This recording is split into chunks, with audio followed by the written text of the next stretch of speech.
Yang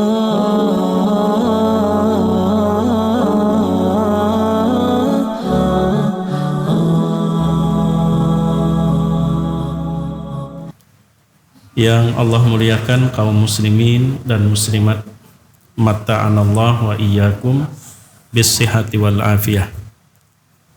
Pertama-tama mari kita sama-sama menghadirkan dalam hati dan pikiran kita nikmat yang Allah berikan. Silahkan yang ingin dihadirkan nikmat sehat, nikmat waktu. Kemudian dengan penuh rasa mendapatkan nikmat tersebut, mari sama-sama kita ucapkan alhamdulillahirabbil alamin sebagai bentuk puji dan syukur kita kepada Allah. Mudah-mudahan Allah selalu memberikan kita taufik dan hidayahnya agar kita senantiasa dapat bersyukur dan dapat selalu berzikir, mengingat dan menyebut, sehingga hati dan pikiran kita selalu terhubung dan terkoneksi kepada Allah Subhanahu wa ta'ala. Salawat dan salam kepada Nabi kita Sayyidina Muhammad sallallahu alaihi wasallam. Mudah-mudahan selalu Allah curahkan juga atas keluarga, sahabat. Masya Allah, terima kasih. Amin, terima kasih. Dan pengikut beliau ila yaumil qiyamah. Usi nafsi wa iyyakum bitaqwallah. Ikhwan dan akhwat fillah yang Allah muliakan, di dalam surah Ar-Ra'd ayat 28 Allah berfirman, a'udzubillahi minasyaitonir rajim. Alladzina amanu wa tatma'innu qulubuhum bidzikrillah. Ala bidzikrillahi tatma'innul qulub. Orang-orang yang beriman itu hati mereka tentram dengan zikrullah. Ala, ketahuilah, bizikrillah, hanya dan tidak ada yang lain, hanya dengan zikrullah hati itu merasakan tentram, hati itu tenang. Jamaah rahimakumullah, Allah juga berfirman, ya ayyuhalladzina amanu dzikurullaha dzikran katsira wasabbihuhu bukratan wa asila. Wahai orang-orang yang beriman, berzikirlah kepada Allah zikron katsira, zikir yang banyak. Wasabbihuhu bukratan wa asila, bertasbihlah kepadanya di waktu pagi dan petang. Allah juga berfirman, aqimis sholata lidzikri, luruskan hatimu, tegakkan salat untuk mengingat aku.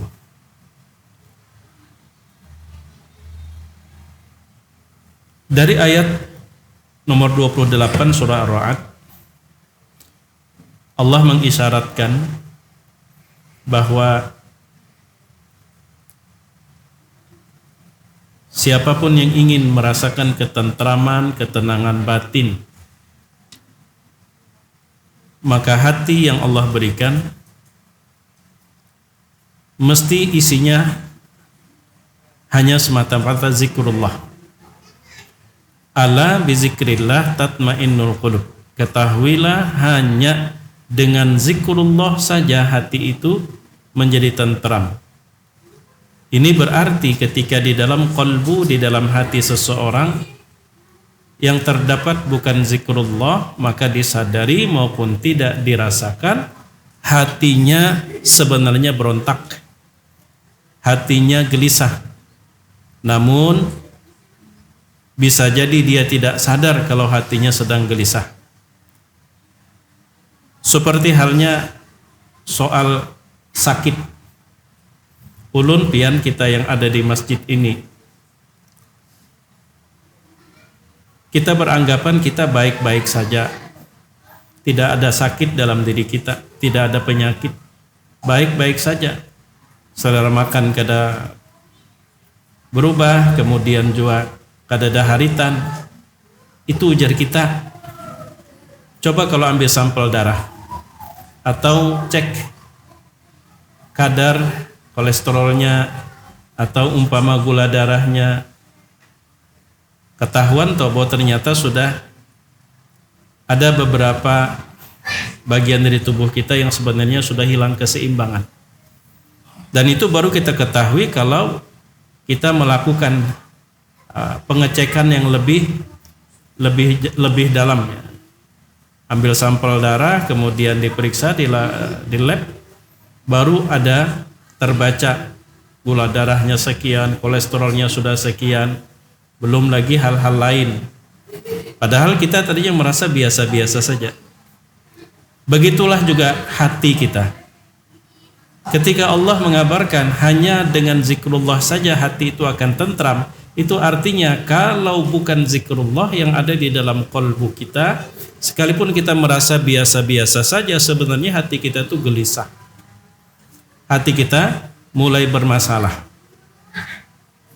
Dan gejalanya dapat dilihat dari firman Allah surah Az-Zukhruf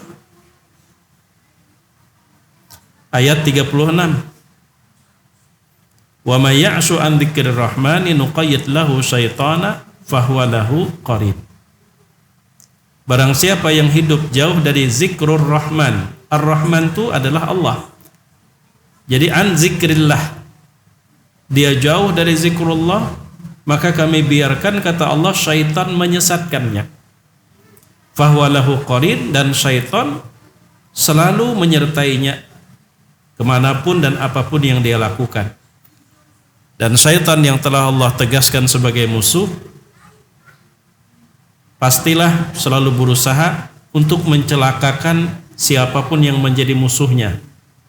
Sekalipun dikemasnya seperti berniat baik, bertujuan baik, tapi sebenarnya di balik dari kemasan tersebut ada rencana-rencana jahat yang diinginkan oleh syaitan. Dan Allah juga sudah membeberkan, baik di dalam surah Ar-Ra'd maupun surah-surah yang lain. Misal dalam surah Ar-Ra'd itu sekitar ayat 10-an. Fabima aghwaytani la'aq'udanna lahum siratakal mustaqim thumma la'atiyannahum min bayni aydihim wa min khalfihim wa an aymanihim wa an syama'ilihim wa la tajidu aktsarahum syakirin, kata iblis ya, yang juga merupakan syaitan. Fabima aghwaytani, aku dah terlanjur terusir dari rahmatmu. Ini gara-gara Adam. Maka la'aq'udanna lahum siratakal mustaqim, akan selalu kuhalangi anak cucu Adam dari jalanmu yang lurus. Tsumma la'atiyannahum, dan tidak sampai di situ, akan kudatangi mereka. Min baini aidihim wa min khalfihim, dari depan, dari belakang, wa an aymanihim, dari kanan, wa an syama'ilihim, sebelah kiri, wala tajidu aktsarahum syakirin, sehingga engkau dapati kebanyakan mereka itu tidak bersyukur kepada engkau ya Allah, kata iblis. Jadi apapun ya kemasan yang dibisikkan oleh iblis, sebenarnya di balik semua itu adalah satu hal yang buruk. Dan orang yang hatinya jauh dari zikrullah, Allah biarkan dia disesatkan oleh syaitan. Gejalanya sederhana. Kalau sudah di depan hal-hal baik kok terasa berat gitu. Tapi kalau sudah urusan-urusan yang negatif, kok gampang banget ya kita melakukannya. Mudah kita tergoda. Tapi urusan yang baik sepertinya berat. Kaki ini sulit melangkah, seakan mendaki gunung, padahal masjid di higa rumah. Padahal masjid di higa rumah, tapi seperti mendaki gunung. Berat kayaknya. Karena memang kalbunya sudah jauh dari zikrullah, maka Allah biarkan syaitan menyesatkannya. Nah, ketika sudah kalbu itu sudah jauh dari zikrullah, kemudian syaitan punya akses leluasnya untuk menggiring dan melalui nafsu tentunya. Melalui nafsu syaitan menggiring kita, maka mudah berbuat maksiat. Dan Nabi maksiat itu satu kali ketika dilakukan meninggalkan bintik hitam di atas qalbu, di atas hati. Ketika kesalahan itu diulang atau melakukan kesalahan lain, maka ditimpa lagi oleh bintik hitam yang baru, terus tertimpa, pada akhirnya menutupi seluruh permukaan qalbunya bintik hitam tersebut. Maka ujar Nabi, Allah berfirman, bal rana ala qulubihim ma kanu yaksibun. Bahkan hati mereka telah berkarat sebab dosa yang sudah terbiasa mereka lakukan. Pada saat hatinya berkarat,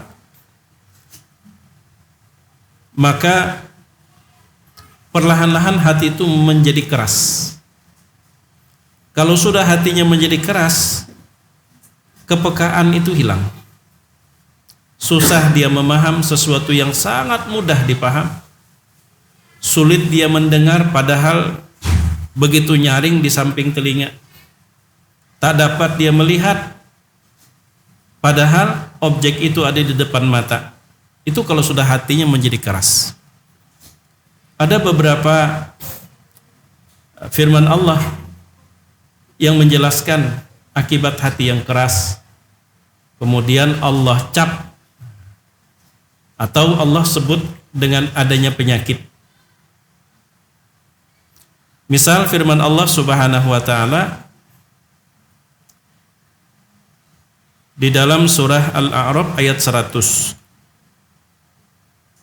Wa natba'u ala qulubihim, kata Allah, di atas hati mereka, fahum la yasma'un. Maka akibatnya mereka tidak bisa mendengar padahal telinganya normal. Hatinya yang telah Allah kunci. Wa natba'u ala qulubihim fahum la yasma'un, maka mereka tidak bisa lagi mendengar. Atau surah At-Taubah ayat 87. Wa tubi'a ala qulubihim, dan dicap, distempel di atas kolbu mereka. Ini bicara tentang hati.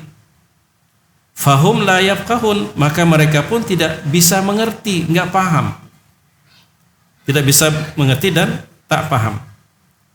Demikian juga surah Yunus ayat 74.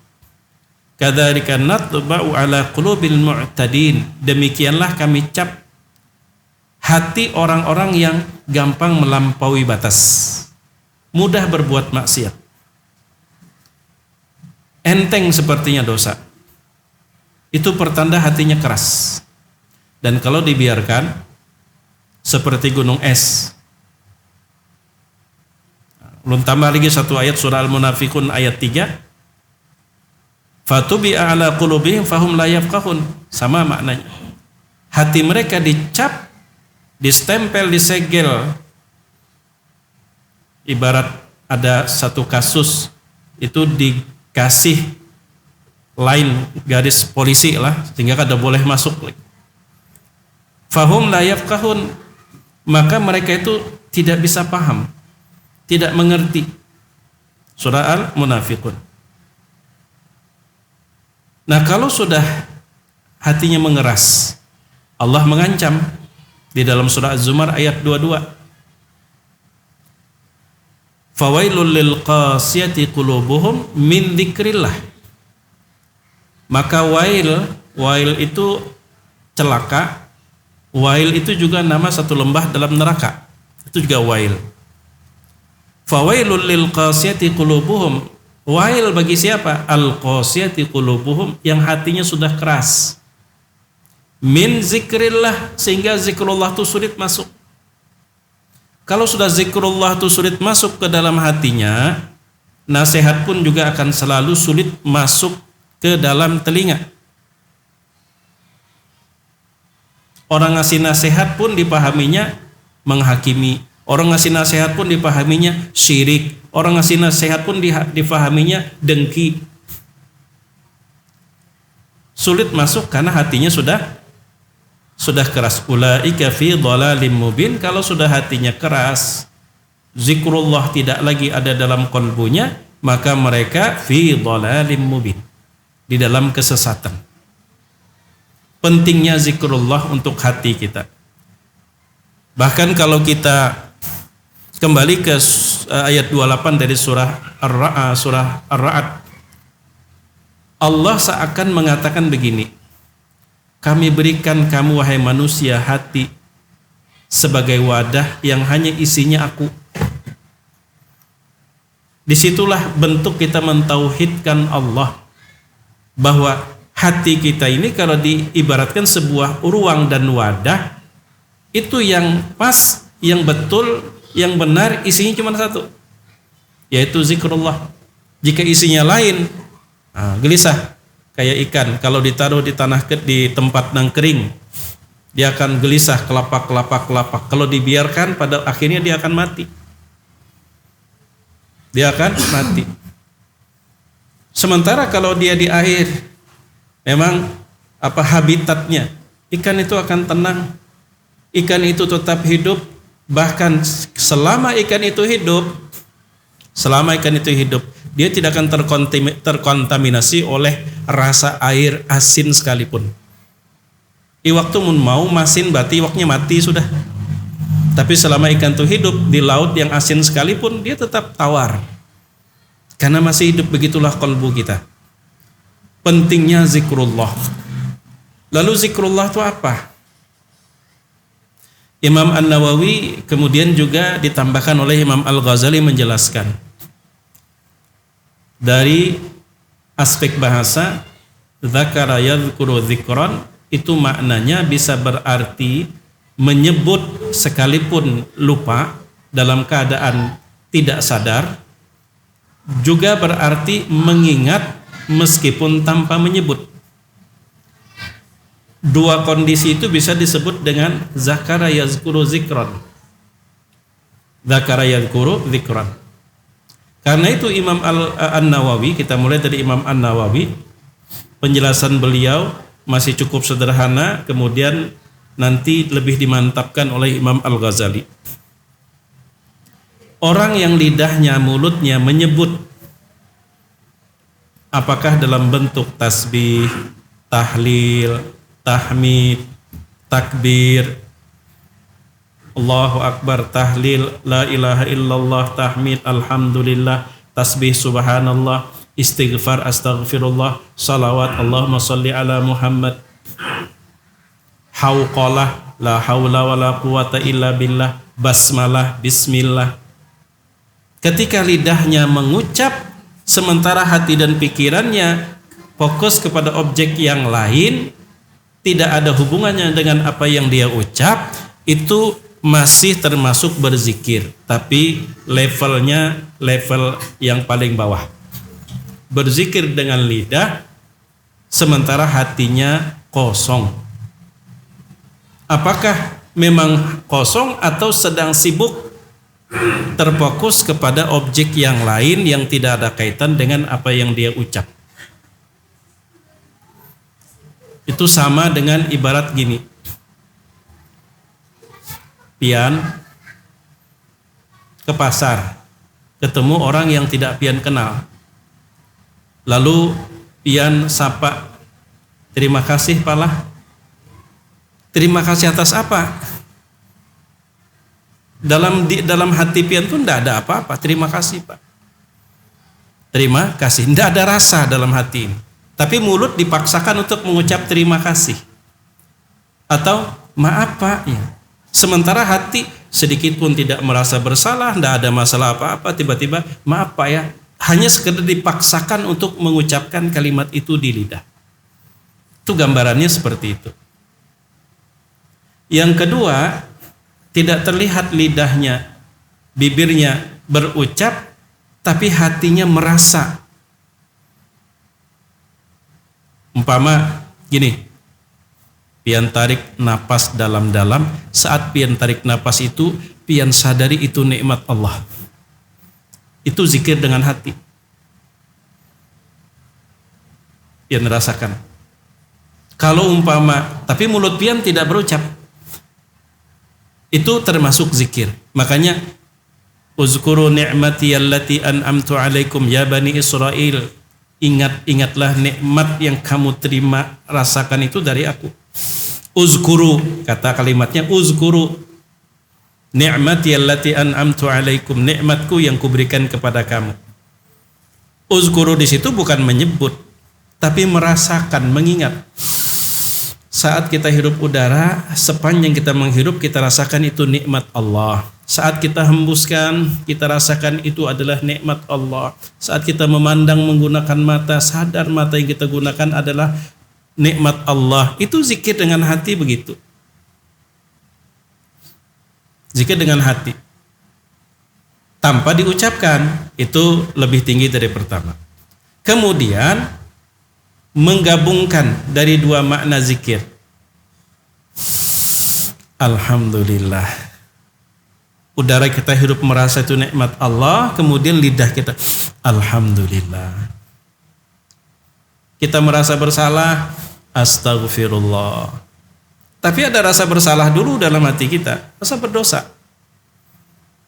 Kita melihat betapa agungnya, maha sucinya Allah, seperti yang disebutkan dalam Al-Quran, inna fi khalqis samawati wal ardi wa ikhtilafil laili wan nahar la ayatin li ulil albab alladzina yazkuruna allaha qiyaman wa qu'udan wa ala junubihim wa yatafakkaruna fi khalqis samawati wal ard. Setelah dia bertafakkur tentang peristiwa yang terjadi di langit dan di bumi, lalu dia menemukan ternyata Rabbana ma khalaqta hadza batila, ternyata ya Allah tidak ada sesuatu apapun yang engkau ciptakan, yang engkau putuskan, yang engkau tetapkan, tidak ada sia-sia.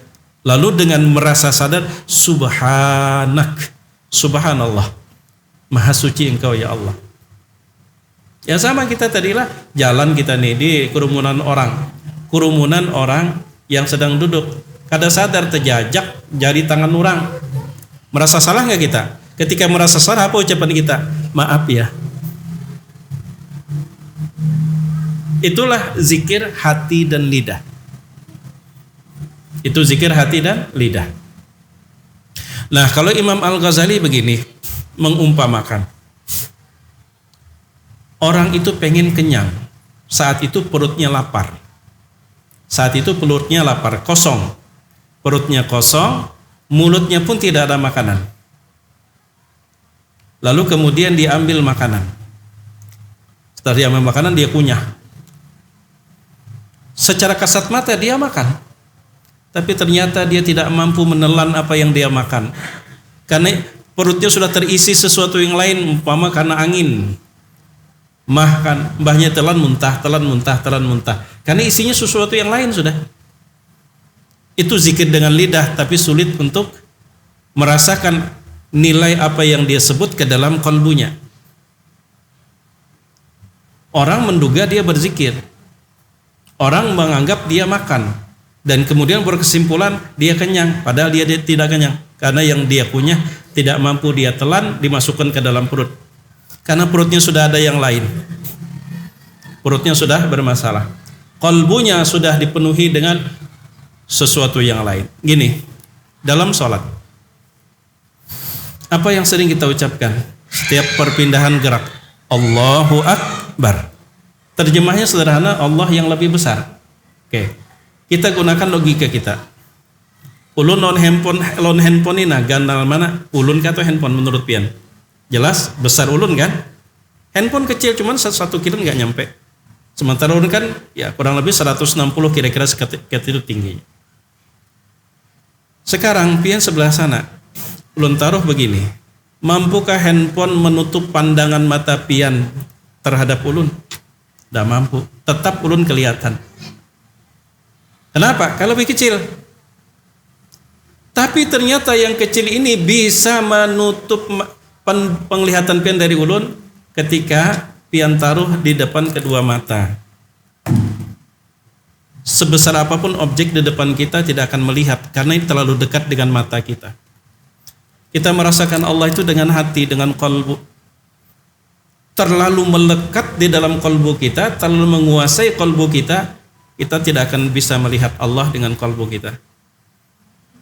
Makanya kata Sayyidina Ali, jangan kau berkata, aduh ganal benar masalah hidupku. Jangan berkata seperti itu, tapi katakan Allah lebih besar dari sebesar-besar apapun masalah hidupku. Allah lebih besar. Allah lebih besar. Sejatinya persoalan hidup di dunia ini nang kayak apapun urusan dunia, pekerjaan, masalah ujian, musibah, cobaan hidup, masalah pekerjaan, sejatinya tidak mampu mendinding mata hati kita untuk bisa memandang Allah semestinya. Tapi faktanya kan, kenapa? Ternyata dunia itu selain Allah, ternyata kita biarkan menguasai hati. Padahal tidak boleh. Urusan dunia itu sejauh-jauhnya paling banter kita biarkan masuk ke dalam kepala kita, tapi jangan ke dalam hati kita. Karena bagaimana kita bisa mensiasati hidup dunia kalau tidak ada strategi, dan strategi itu di kepala ledakannya, bukan di hati. Bukan di hati. Dan menghadapi dunia ini kalau dengan hati, dengan perasaan, kita sering baper. Sering baper. Karena hati itu kan wilayahnya perasaan. Kalau akal wilayahnya logika. Kalau perasaan ini tergantung suasana. Kalau logika itu datar. Ulun berikan contoh sederhana, sering contohnya. Pian hutang duit lawan si seseorang. Besok pembayaran jatuh tempo. Hari ini pian ketemu, ditegurnya assalamualaikum jinya. Logika pian menyimpulkan apa yang diucapkan salam. Tapi perasaan pian menyimpulkan apa? Bayar disuklah ya. Perasaan pian tak? Bayar disuklah aja. Itu perasaan. Nah, maka urusan hati jangan sampai kita isi dengan selain zikrullah. Selain zikrullah jangan, karena hati kita itu akan gelisah. Akan gelisah. Ya, persoalan kemudian nanti secara realisasinya, apa yang kita ada bacaan pagi dan petang, ada bacaan sesudah sholat. Bahkan aqimis sholat dari dzikri, dirikan sholat itu untuk agar aku ada dalam hatimu. Makanya Imam Al-Ghazali di dalam bukunya Minhajul Ma'rifah membahas tentang kitabus sholah, kata beliau di awal-awal begini, idza istaqbalta biwajhikal qiblata fastaqbil biqalbikal haqqa. Kalau wajahmu sedang kau hadapkan ke arah kiblat, jangan lupa hatimu menghadapnya kepada Allah. Hatimu menghadap kepada Allah. Bagaimana kita bisa membangun? Ya setidaknya kan kemudahan, walaupun kita tidak mampu-mampu banget, tapi kemudahan setidaknya. Gini aja. Pian sedang berbicara dengan atasan. Saat berbicara berhadap-hadapan, kepala pian kiri kanan, sebentar kayak gini, sebentar kayak gitu, kiri kanan. Kira-kira pian sendiri yang melakukan seperti itu, apakah beradab atau tidak? Tidak beradab. Cuman persoalannya hati kita ini kadang kelihatan kayak kepala. Coba kalau kita sadar saat kita sholat, kadang hati kita ke dapur, kadang hati kita ke WC, kadang hati kita itu sama. Kalau kita imajinasikan sama seperti umpama perasaan kita itu. Kalau pikiran bolehlah kesana kemari, perasaan. Yang kita hadapkan kepada Allah itu adalah khusyuk, itu bukan urusan akal, khusyuk urusan hati. Pikiran kita nggak bisa mengontrol, menangati, jangan sampai lewat pikiran, nggak bisa. Yang hanya bisa kita lakukan dengan pikiran itu adalah apa yang lewat dalam pikiran kita dalam sholat, jangan kita suruh bersinggah.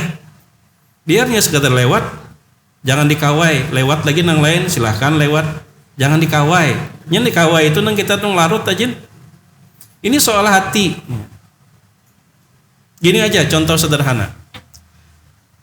Kalau pian sedang taruhlah umpama nonton bola, atau kalau anak-anak tuh kan sedang main handphone, main HP, fokus hatinya ke sana. Saking fokusnya tegangnya, karena ini mun selip sedikitnya kalah tegang. Apa yang terjadi kiri kanan dia nggak sadar. Kadang sadar, dikiau gini, kada mendengarnya. Kada mendengar kalau dikiau, hatinya fokus ke sini, bukan akalnya. hatinya yang fokus. Sampai tegang, sampai panik, gugup, nah sampai awak-awak menuruti kayak itu. Kalau sudah kondisi seperti itu, kiri kanan dia nggak sadar. Kiri kanan dia nggak sadar. Maka dari itu kalau pian sholat masuk ke dalam masjid, apakah pian seorang atasan, komandan, atau umpama wali kota atau camat, masuk ke masjid sholat, masih memandang pangkat. Kapan memandang pangkat? Masih merasa di sampingku adalah ajudanku, di sampingku adalah bawahanku. Berarti fokusnya bukan kepada Allah hatinya, tapi kepada kiri kanan. Itu yang membuat kenapa terganggu dengan bacaan orang di sebelah. Pak Ustadz, ulun kadang-kadang ngerasa gedigitan Ustadz, kenapa ada orang sholat bacaan Fatihah nyaring benar sampai kada kawa khusyuk ulun. Bismillahirrahmanirrahim, alhamdulillahirrahmanirrahim. Dihiga. Jadi ujar ulun sebenarnya kada kau juga kita menyalahkan orang nang nyaring bacaan. Yang perlu kita benahi adalah kita nang mengurusi bacaan orang. Coba jangan menggaduhi bacaan orang, karena hati kita masih mengurusi bacaan inya. Buktinya pian sholat dari awal hujan turun dengan derasnya, hatap seng nyaring bunyinya. Mulai dari Allahu Akbar takbiratul ihram sampai salam kada tuntung hujan, kada terganggu dengan suara hujan. Padahal dari awal sampai akhir kada baampihan, karena memang pian kada menggaduhi lawan bunyi hujan. Tapi ketika pian menggaduhi orang nang di sebelah, tak ganggu pian. Bukan karena inya, tapi diri kita. Karena dalam diri kita juga nang kepo lawan bacaan orang. Coba jangan diurusi bacaan orang, biarannya. Inya kada terganggu. Dan di dalam bukunya Asnaful Maghrurin ada 4 kelompok dari kalangan orang beriman yang tertipu, terutama kelompok ahli ibadah. Apa ujar Imam Al-Ghazali? Di antaranya orang yang terlalu fokus kepada membujurakan bacaan sesuai dengan makharijul huruf atau kada, sampai pada akhirnya dia lupa bahwa sebenarnya fokus hati dia bukan kepada bacaan, fokus hati dia sedang menghadap Allah semestinya.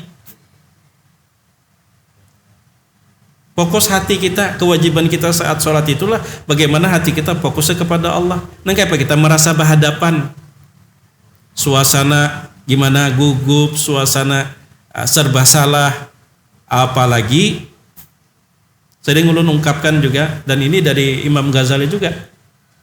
Pian naik motor judul, naik motor di jalan raya, SIM kada bisi, motornya bodong, kada ada surat menyurat, asik santai naik kendaraan, sekalinya 300 meter di depan anggota sedang razia. Apa suasana hati pian? Gugup kan? Sudah pina lingau kiri kanan dah hendak mencari jalan bebulik, gugup sudah. Padahal petugas di depan sana belum tahu kalau pian tuh tidak punya surat menyurat, belum tahu kalau pian tuh kada punya SIM, tapi sudah gugup. Gugup kan? Masa kita dengan Allah anteng-anteng hati kita, muntung kita ini nabakas memandar orang, tangan menzalimi orang, nampak sekali kesalahan itu bagi Allah. Mulai kita di rumah sudah nampak benar, anteng-anteng jadi kita menghadap Allah Subhanahu wa taala. Makanya kemarin kan ulun, karena itu ulun menduga. Kan bahasan kita kemarin itu kan tentang juknis ibadah. Di antaranya taubat dulu kepada Allah, karena ibadah itu adalah upaya kita mendekatkan diri kepada Allah. Masa kita mendekat dengan Allah, dosa belum kita bilas, dosa belum kita basuh dengan taubat. Makanya jalun kemarin ulun menduga salah satu kebiasaan di tengah-tengah sebagian masyarakat kita sebelum iqamah, astaghfirullahal azim min kulli dzambin azim la yaghfiru dzunuba illa rabbul alamin. Istighfar, minta ampun dulu kepada Allah. Ingin membasuh dari dosa-dosa. Ulun menduga, yang namanya menduga bilanya salah namanya juga menduga kan. Kenapa ada seperti itu? Bahkan ada orang yang sebelum takbiratul ihram astagfirullah, astagfirullah, astagfirullah. Dia membasuh dosa-dosanya, dia menghadap Allah. Cuman kadang-kadang kita yang berbeda cara memaham, gampang kita tuduh itu bid'ah, tidak ada contoh dari Nabi. Kita gampang menuduh karena kita berbeda faham. Kalau ulun biasa-biasa aja, monggo silahkan. Minta taubatnya tuh pas rahat takbiratul ihram, ulun berusaha jauh-jauh sebelum masuk ke masjid sudah istighfar di hati. Kadang-kadang kan kita gitu, karena berbeda cara memaham kita gampang. Oh Nabi, adalah tuntunan dari Nabi seperti itu. Langsung gitu kan kita. Bila kadada sama dengan apa itu Allahu a'lam. Nah, jamaah yang dimuliakan Allah Subhanahu wa taala. Karena itulah maka Ibrahim bin Adham itu pernah beliau berjalan di pasar kota Basrah. Ini sebagai penutup, nih tandanya sudah pas sudah insyaallah. Jadi Ibrahim bin Adham ini berjalan fi aswaqil Basrah, di pasar Basrah. Melihat beliau ada di situ, orang-orang di pasar ramai-ramai berkerumun mendatangi beliau. Mereka berkata, wahai Abu Ishaq, dalam Al-Quran, ud'uni astajib lakum, mintalah kepadaku maka akan kukabulkan. Wahai Ibrahim bin Adham, kami ini udah lebih setahun berdoa kepada Allah tapi sampai saat ini belum diijabah. Maka jadi Ibrahim bin Adham, matat qulubukum fi asyrati asya. Itu akibat dari hati kalian telah mati pada 10 perkara. Nah, ini hati mati akibatnya, doa tidak dikabulkan oleh Allah. Hati kalian mati dalam 10 perkara. Yang pertama, kalian mengaku mengenal Allah, ma'rifat kepada Allah, tapi kalian tidak menunaikan kewajiban sebagai hamba. Kalian masih merasa seperti kalianlah Tuhan. Tuna jaka kada unda kadanya tuntung pang Tuhan gak pihan. Karena menunda sudah mati, siapa yang beri makan nyawa? Tuhan gak kita? Deng, kita tolongi pang orang di rumah, kasihannya mun kada kita tolongi, siapa yang menolong? Tuhan gak kita? Kita mengelurkan tangan itu bukan kita menolong inya, kita nang tertolong oleh dengan adanya inya.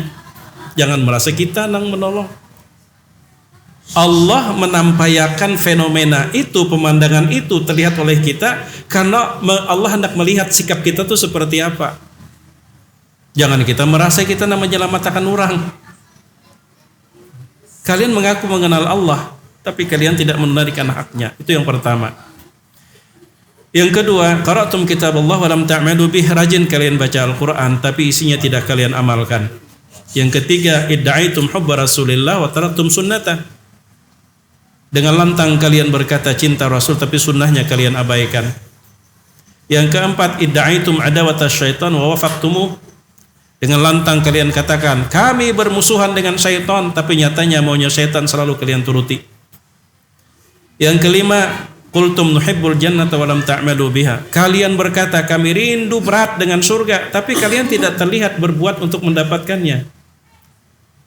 Yang keenam, qultum nakhafun nar wa rahantum anfusakum biha. Kalian juga berkata kami takut neraka, tapi kalian gadaikan jiwa kalian untuk neraka. Yang ketujuh, qultum innal mauta haqqun wa lam tasta'iddu lah. Kalian berkata mati itu nyata pasti, tapi tidak terlihat kalian mempersiapkan diri untuk saat tiba kematian menjemput Anda. Yang kedelapan, ishtaghaltum bi'uyubi ikhwanikum wa namattum uyubakum. Kalian hanya sibuk mencari-cari aib, kesalahan, kekurangan saudara kalian, sementara kalian lupa kalian pun juga penuh dengan aib dan kekurangan. Kemudian yang ke-9, akaltum ni'mat rabbikum wa lam tashkuruha. Nikmat Allah kalian gunakan, kalian makan, kalian minum, kalian pakai, tapi yang memberi tidak kalian bersyukur kepadanya. Dan untuk bersyukur tentu ya seperti tadi. Kalau kita nih behinak, angin tuh keluar masuk begitu saja, tidak akan ada keluar ucapan alhamdulillah. Tapi kalau rasanya kurang kalau tidak berucap alhamdulillah, alhamdulillah. Dan yang terakhir, dafantum mautakum walam ta'tabiru bihim. Sering kalian kuburkan orang mati, tapi hati kalian tetap keras, tidak menjadikannya itu nasihat buat kamu. Jamaah yang dimuliakan Allah, ini yang dapat ulun sampaikan karena waktu Isya sudah tiba. Pentingnya kita menjaga hati kita agar terus hidup, dan hati itu hidup sehat dan tentram ketika isinya hanya semata-mata zikrullah. Mentauhidkan Allah, jangan diduakan Allah dalam ruang hati kita. Disitulah kita mentauhidkan Allah. Bukan sekedar kita tidak menyembah selain Allah. Bujur ya, tidak menyembah selain Allah, tapi soal kita berbuat merasa seorang nang memberi orang, merasa seorang nang menolong orang, merasa seorang nang berjasa lawan orang, merasa mun kadada seorang kadada apa-apanya orang. Hati kita seperti itu. Padahal kita getol banget tauhid dalam orasi-orasi kita. Tidak boleh menyembah kuburan, tidak boleh ini sebagainya, tapi kita menjadikan diri kita sebagai Tuhan, dan itu tanpa kita sadari. Ampun maaf jika ada salah maupun khilaf. Terima kasih. Jazakumullahu khairan. Subhanakallahumma wa bihamdika asyhadu an la ilaha illa anta astaghfiruka wa atubu ilaik. Assalamualaikum warahmatullahi wabarakatuh.